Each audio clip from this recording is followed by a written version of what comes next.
volcano blows itself apart, blasting its way into history with unimaginable force. This eruption was one of the most destructive of all time, affecting the entire planet years after the explosion. Mount Pinatubo in the Philippines, June 15, 1991.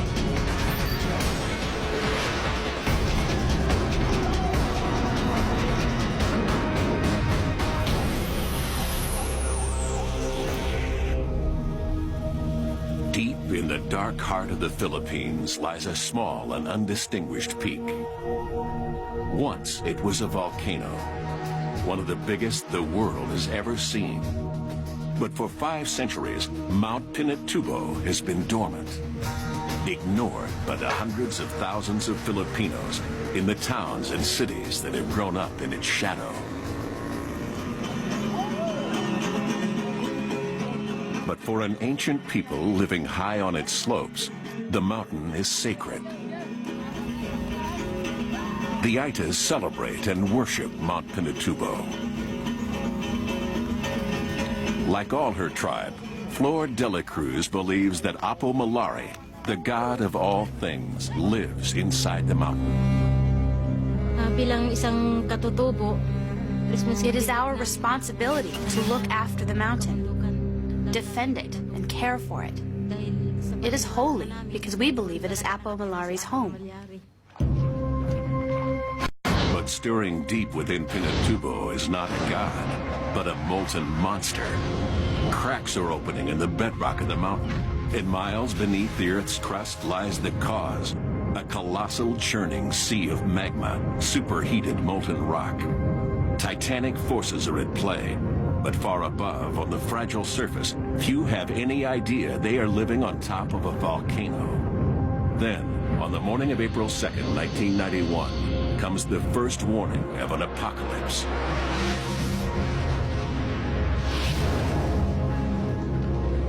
A series of small explosions rocked the remote summit of Pinatubo. But the Aitas are the only people to see the explosions and the plumes of steam. Pinatubo's warning has no witnesses except those who worship it. The people were terrified when they saw the explosions on the mountain. No one knew what was happening. That night, there was a red light on top of the mountain. It looked like blood was coming out. The next morning, the Aitas describe what they have seen to a local nun, Sister Emma Fontavilla. She sets off for the lowlands with Flor de la Cruz as an eyewitness, determined to report the explosions to the government authorities. They travel to Manila, 55 miles south, passing from one world to another. Finally, they come to the Philippine Institute of Volcanology and Seismology. Sister Emma convinces a skeptical staff to let her and Flor meet their director, world-renowned volcanologist, Dr. Ray Punangbayan. isang pagsabog, explosion. Ray may be an internationally respected scientist, but he's working in a third-world country. The few seismographs he has are tied up, monitoring another volcano to the south of Manila. Why should he heed the fears of a superstitious tribe who believe their god is angry? Pinatubo awaits his decision. If he ignores this warning, he won't get another chance. He takes a fateful step. He orders one of his seismic teams to the summit. From the air, they see the smoking vents described by Flor de la Cruz. And when they land, the first flickers of their seismograph tell them something is stirring within this long-dead volcano. Over the next 24 hours, they detect more than 200 separate earthquakes. Pinatubo is coming to life. The earthquakes could be caused by the geothermal movement of steam and superheated water. But Ray Punangbayan's instinct tells him there are other forces at work, far deeper, far more powerful. He knows that the Philippines lies on the Ring of Fire, a vast arc encircling the Pacific Ocean, home to most of the world's volcanoes. Deciding whether one of them, Mount Pinatubo, is coming to life will be a poker game of science versus nature, where the stakes are life and death. Not only for the 20,000 Aitas living on the mountain itself, but also for the hundreds of thousands of Filipinos in the towns and cities of the surrounding lowlands. And just 15 miles from the summit, the largest U.S. military base on foreign soil, Clark Air Base, home to 16,000 American servicemen and their families, and billions of dollars of military hardware. In all, nearly 1 million lives, Filipino and American, will depend on Ray's ability to outguess one of the great forces of nature.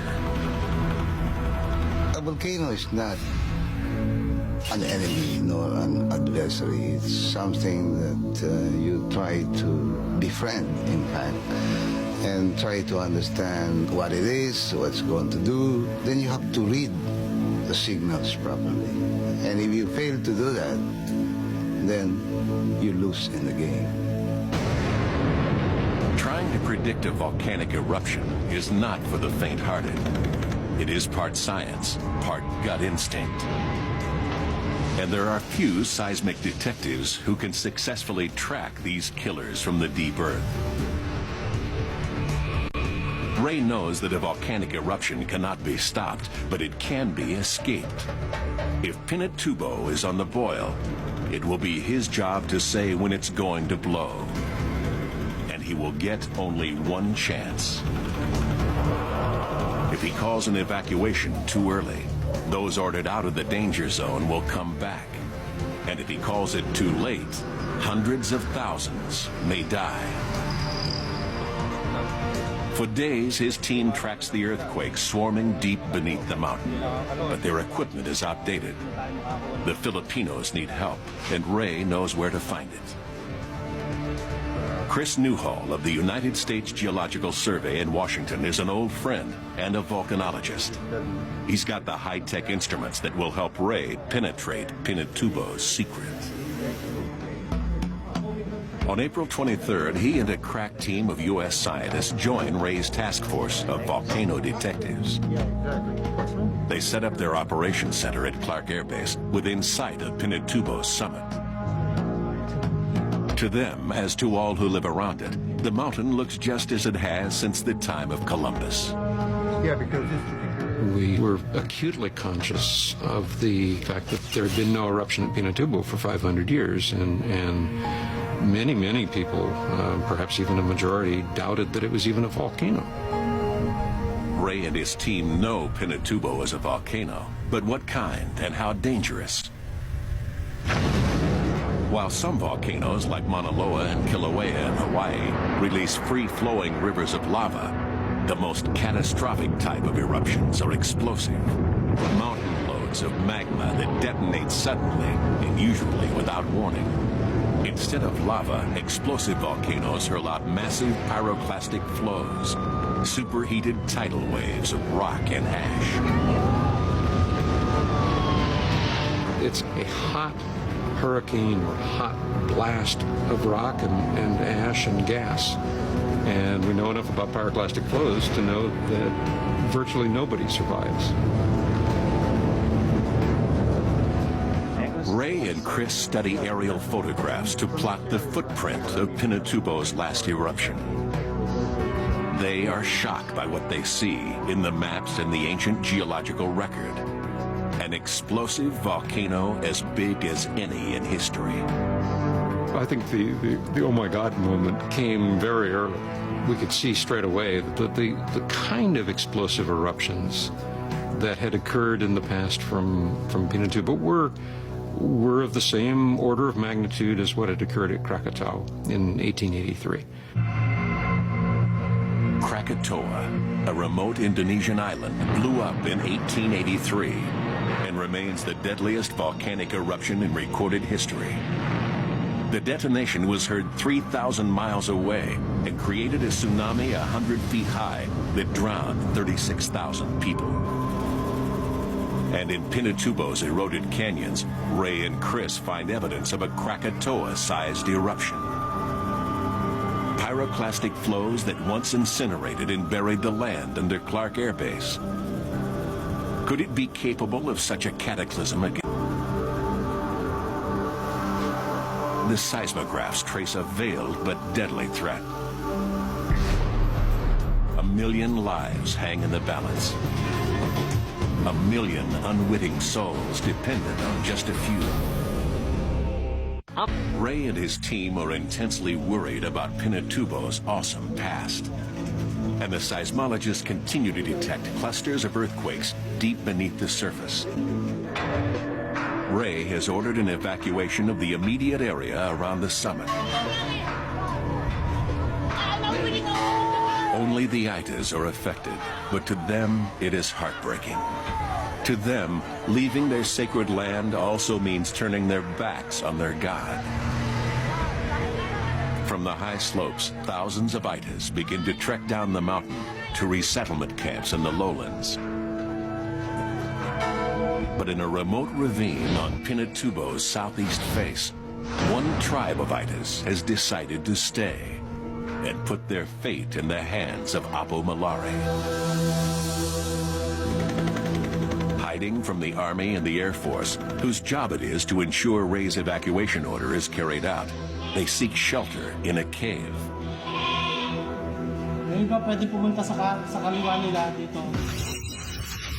But the quakes diminish. Nothing is reading right. Deep beneath the earth, there is now only a sinister silence. Is Pinatubo just playing dead, or has it settled back into its centuries-old sleep? Has Ray called a false alarm? Volcanoes have claimed countless victims in surprise attacks. But there have also been thousands killed who were warned, but failed to listen.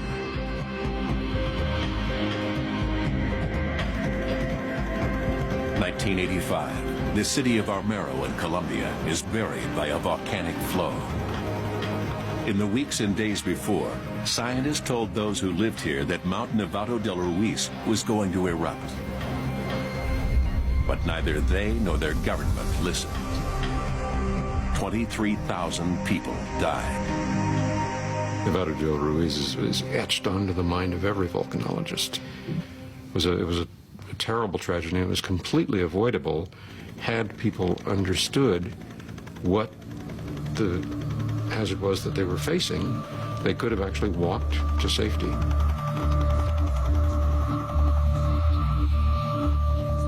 Ray Punangbayan is determined not to let that happen in his country.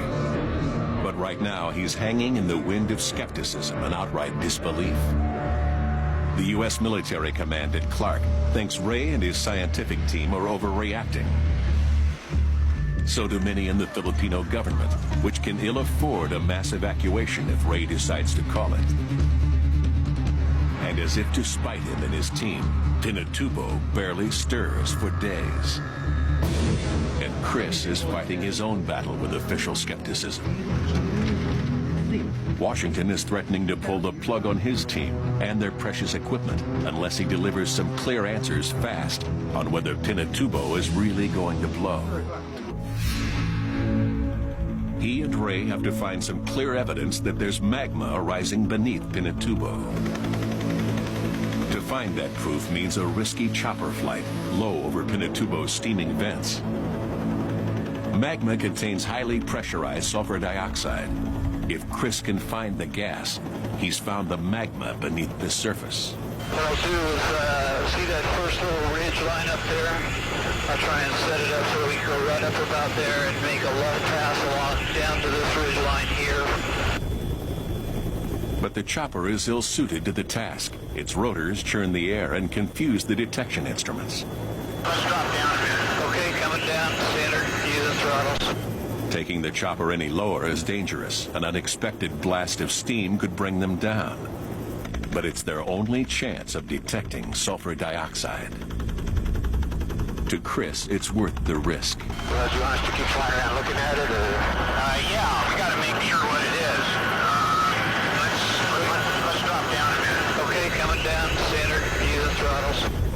he finds sulfur dioxide, tons of it, escaping from the volcano's vents. There's no way of telling how close the magma is to the surface, but the sulfur dioxide is his first real clue that an eruption could happen. But what he cannot see or even guess at is the magnitude of the coming cataclysm. A giant white-hot fist is preparing to strike. But little on the surface gives any sign that a mega eruption is brewing. Just ahead, as Pinatubo wages its war on the Philippines, soldiers at the U.S. Air Force Base are forced to leave, while a local tribe hunkers down in a nearby cave. Surviving will be right back. For 2 weeks, the team at Clark monitors the sulfur dioxide levels over the summit. For 2 weeks, they hold steady. Then suddenly, they plummet. It can mean only one of two things. Either the magma has subsided and Pinatubo has called off its attack, or it is blocked and pressurizing. A gigantic powder keg that could blow catastrophically at any moment. Ray has to make the call. Is Pinatubo going up, or is it going quiet? It is an awesome choice to make. An eruption could happen in a day or a decade. Volcanoes do not keep the time of men. We know the stakes are high. We don't know how long the fuse is. You have to work fast. With the tragedy of Nevado del Ruiz in Colombia haunting him, Ray decides the moment has come to call his enemies bluff. A more climatic eruption that will soon occur. He finally orders a general evacuation of the provinces around Pinatubo. The call goes out to almost 1 million people.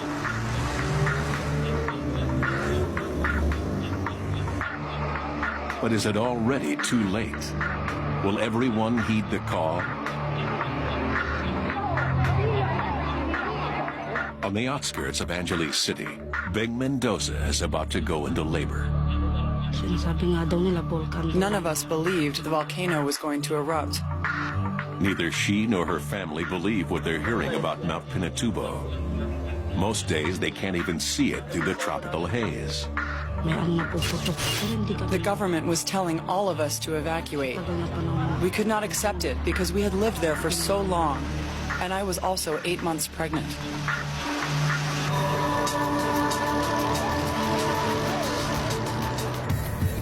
Ordinary Filipinos are reluctant to leave their homes, and at Clark, the military is even more hardline against the idea of evacuating the base. Its commanders are not prepared to cut and run until the scientists can say for sure when the volcano is going to blow. Aircraft continue to take off and land on the remnants of Pinatubo's last eruption, as though it never happened. It's a standoff between the scientists and the soldiers. On the base's closed-circuit TV, Chris Newhall is pressed for a precise eruption date. Right now, we cannot see deep enough into our crystal ball to say for sure one way or the other. Then in early June, Pinatubo is rocked by a cluster of mysterious earthquakes. If Ray and his team are reading it right, the quakes outline not a river, but a massive sea of magma. And on June 7, its immense pressure fuels Pinatubo's first battle cry. A 28,000-foot plume of steam erupts into the atmosphere. It is Pinatubo's declaration of war. The monster's attack has begun. The lowlands are slowly emptying, but high on the mountains, some plan to stay despite the danger. On Pinatubo's west face, just 6 miles from the summit, seismologist July Sabat and his team make camp. Since the first days of the Ita's warning, July has been Ray's eyes and ears, radioing vital seismic data to him plot the monster's movements. By now, our seismographs were continuously recording so many tremors that I knew it was going to erupt. We were at the front line, but I didn't even think about getting scared. What mattered to me was getting the information back to Ray Pununbayan so he could warn and evacuate those in danger. At the same mountain campsite is Jing Magsaysay, a reporter with the Philippines main network. We felt excitement, we felt fear, but we had to do it. We had to be where we were to get the story. He's covered other volcanic eruptions and is confident he'll be able to pull out when the time comes. On and around Pinatubo, fateful choices have been made. And none are more fateful than by a group in a remote cave high on the mountain's southeast face.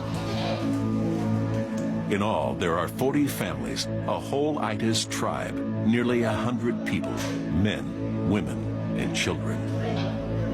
Some are here to keep faith with their God, some because they do not want to leave their homes, and some because they believe that no matter what is coming, they will be safe in the cave. A tribesman named Sebio waits with his wife and young son for the judgment of Apo Malari, the god of Mount Pinatubo. 10 miles away, the military has finally issued its evacuation order. At Clark Air Base, they're recording a constant stream of earthquakes, sometimes at the rate of 1 a minute. The pride of the U.S. Air Force is being deserted. 15,000 military personnel and their families leave. We were evacuating people who were on life support. We were evacuating infants who were in incubators and who had tubes attached to them. Colonel Ron Rand is one of a core group of officers and men who will stay to guard the base. Now, only they and the scientists remain. The eruption of Mount Pinatubo is no longer a matter of if, but when. At 8:50 a.m. on Tuesday, June 12th, it launches an enormous column of ash, 12 miles straight up. Now we knew what we were up against. Now we knew how huge this thing was.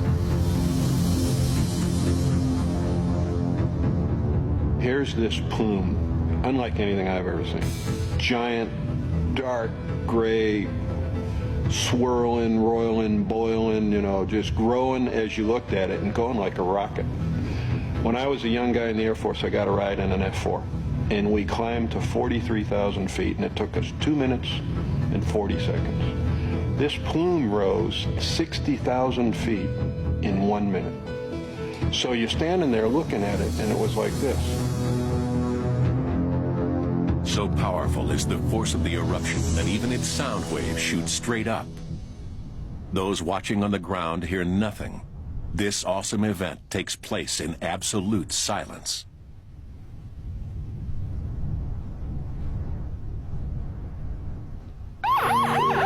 The Philippine Army and Air Force are still evacuating people off the mountain. They're finding more and more itis. Many Filipinos believe that this is the climactic eruption. This is the big one.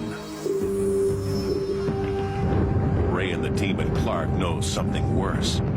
The magma beneath Pinatubo is boiling, gathering force, but it has not yet reached the surface. This is not Pinatubo's main eruption. This is just the beginning. For 48 hours, near constant earthquakes swarm ever closer to the surface. Dense clouds of ash blast from cracks opening in Pinatubo's summit. The volcano is priming itself for one of the greatest eruptions ever witnessed. On the mountain itself, the Philippines Air Force is still rescuing small groups of itis. But those being found and flown to safety are telling their rescuers of others who have stayed, a tribe of itis who won't come down. On the lowlands, tens of thousands of people are on the move. With ash billowing down from the mountain, village after village empties as their inhabitants flee. As night falls, the darkness around Pinatubo is broken by the constant cracks of earthquakes as the sea of magma builds up unimaginable pressure. There are only hours left before the hellfire reaches the surface and breaks free. Just beyond the foothills of Pinatubo, the scientists at Clark Air Base wait out the night. The seismographs are steadily warning of a cataclysm even greater than they have predicted. The tension is intense. Everyone is exhausted.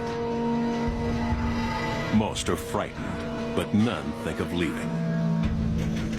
Seismologist PJ De Los Reyes is scared by what she's seeing in the seismic readings. For me, as far as I'm concerned, it was something I had to do. There was no choice anymore. I mean, my kids needed me, but my country needed me more. So there wasn't any choice. The minutes tick by. It is a countdown to catastrophe. Then at 5:55 a.m., the seismographs go off the chart. It has begun. What those left at Clark witness is almost beyond imagination. The western horizon is one giant boiling cloud of ash. Pinatubo's climactic eruption sequence has started. Watching in awe, geologist Leo Bautista understands the danger they now face. Those who have done so much to warn others are now directly in harm's way. The first thing that came to my mind is I might not see my family again. I've been away for maybe 1.5 months already from my house and from my family, and I was wondering whether I'll have the chance to see them again. So.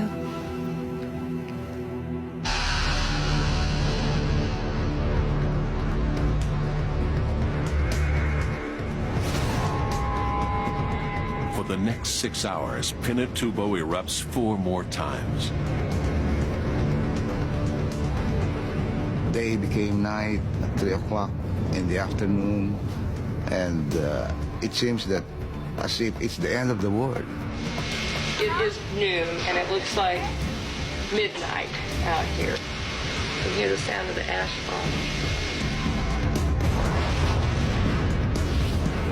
Each blast hurls millions of tons of ash into the sky. Massive clouds of poison gas billow into the atmosphere. Gales of volcanic rock rain down as far as 30 miles away. The monster's fury is terrifying. Then at 1:42 p.m. on June 15, 1991, comes one of the single most cataclysmic natural events of the 20th century. A release of energy 200,000 times greater than the Hiroshima atomic blast. A cubic mile, 5 cubic kilometers of magma detonates straight up, reaching the stratosphere in seconds. From space, it looks like a vast nuclear bomb has gone off, blacking out the Philippines and the South China Sea. Pyroclastic flows thunder for miles in all directions, expanding as they suck in cold air. Billowing killer clouds of superheated ash and rock. I think you could light off every bomb and every rocket and every explosive man has stored all over the world, and I don't know that you would have registered to the Earth what Mother Nature did on the 15th of June. It was unbelievable. High on Pinatubo, Sebio and his tribe wait for Apo Malare's judgment. The mountain is exploding around them. Hurtling toward their cave is a massive pyroclastic flow. 1,500 degrees Fahrenheit, traveling at 100 miles an hour. In skin going dead. That was the scariest part for me. You can't imagine how it felt like knowing that you can be overrun by a pyroclastic flows. And the only thing that we wanted to do was escape from Clark Air Base. Blinded by ash and caught in a gale of mud, they drive west. Inside the car, it's like you're trapped. You cannot go out. In her car, Leo Bautista is trying not to panic as she peers into the impenetrable darkness. You're driving at 20 kilometers per hour, very slow. I realized that if the volcano decides to exert a bigger eruption, then we're really going to get fried. We're really going to die. Ron Rand loses the rest of the convoy. He is left alone to wonder what's out there. I mean, it was everything from the utter darkness to the roaring rocks and stuff flying all over the place, earth rumbling from continuous earthquakes. You were getting pelted by the stuff coming through the sky. I was beginning to think, this is a fine mess I got myself into now, you know. For a harrowing hour, he drives on, trying to find the convoy. Behind him, pyroclastic flows reach the very gates of the base. But by then, they've made it to safety. Pinatubo made me realize, there but for the grace of God go out. I could have been swallowed up and gone, and nobody would have ever been the wiser. But Pinatubo is not through with the Philippines. This once-in-a-century volcanic eruption is about to be joined by another elemental force of nature. The catastrophe is far from over. Of surviving. Of the 1 million people once threatened by Mount Pinatubo, only a few hundred remain in peril. Its slopes and lowlands are almost totally deserted. It seems man will escape the monster's wrath. And so he might, but for the volcano's murderous accomplice. A super typhoon named Yunya.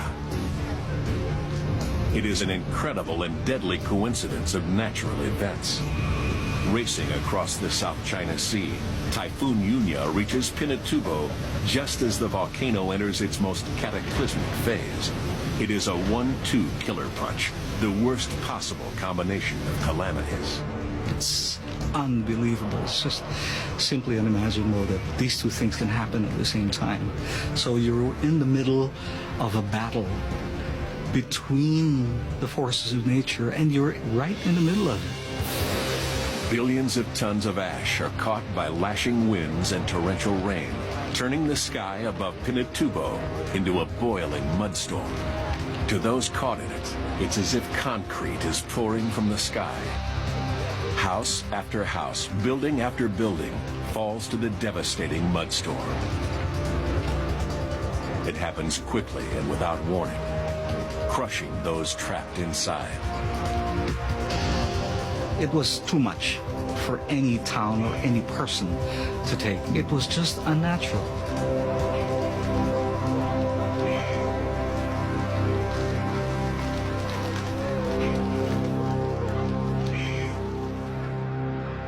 The scene is being repeated in all the provinces around Pinatubo. Beng Mendoza fled with her family only days before. Her house lasts barely 15 minutes before collapsing under its immense load of volcanic mud. The mudstorm will be the catastrophe's most immediate killer, but it is not the only one.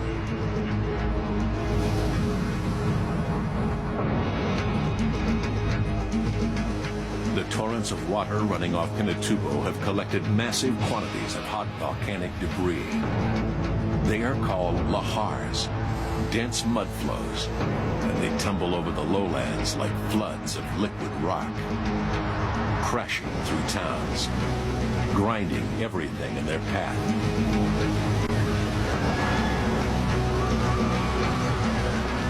For 15 hellish hours, the monster of Pinatubo hurls everything it can at the Philippines.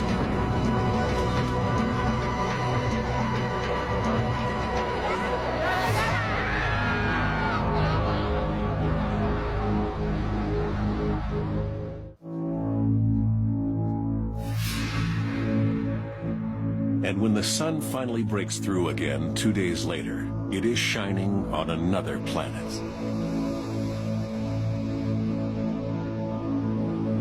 From horizon to horizon, it is a moonscape, a lifeless black and white world.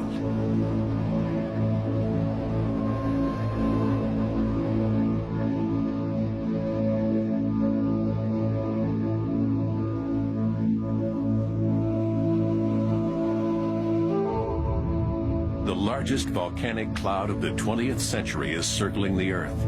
It will significantly alter global temperatures for the next 3 years. The biggest American military base on foreign soil is destroyed. Clark will be abandoned by the greatest military power on Earth, beaten by a force more destructive than any human enemy.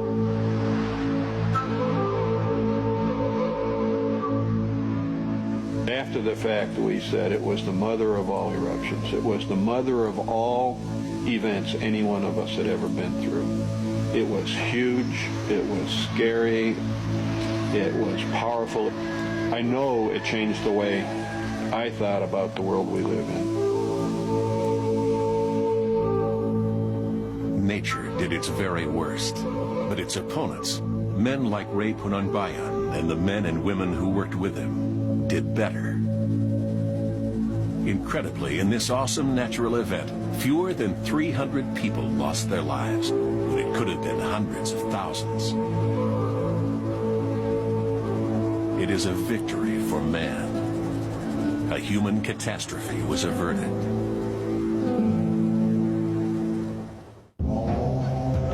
Man had never faced an eruption on the scale of Pinatubo, armed with the high-tech weapons of the 20th century. But it was far more than just science that saved so many. It was an extraordinary human effort on every level. I think that had any one of those elements been missing, we could have ended up with a major disaster on our hands. More than any volcano that went before it, Pinatubo proved that man can not only accurately predict a volcanic eruption, but that he can also protect his fellow man from one of nature's most catastrophic events. But it also showed that however advanced our scientific ability may be, we ignored those who best know Mother Nature at our peril. In the aftermath of the eruption, Beng Mendoza gave birth to a healthy son named Rindy. July 7th, Leo Bautista and PJ De Los Reyes went back to work at the Philippine Institute of Volcanology and Seismology, keeping watch on volcanoes throughout the country. Chris Newhall continued to work with the United States Geological Survey, but plans to retire in the Philippines. Ching Magsaysay, like all those who lived through the eruption, says it changed him forever. Pinatubo, in the end, became one of my closest friends and taught me a lot of things. Showed me how meaningful and how meaningless at the same time a human being can be.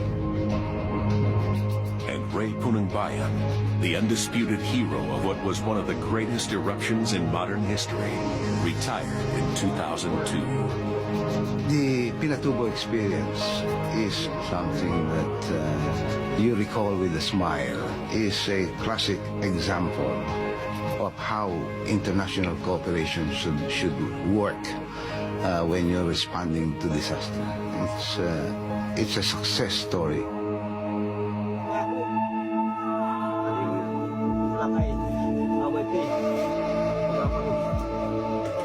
To this day, the Aitas who perished in the cave on the mountain have remained where they fell, their skeletons awaiting a reburial.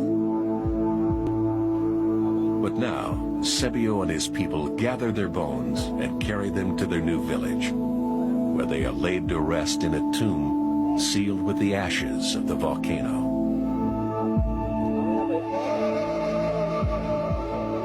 There is grief and bitter memories as the time of their deaths is remembered. But there is also hope.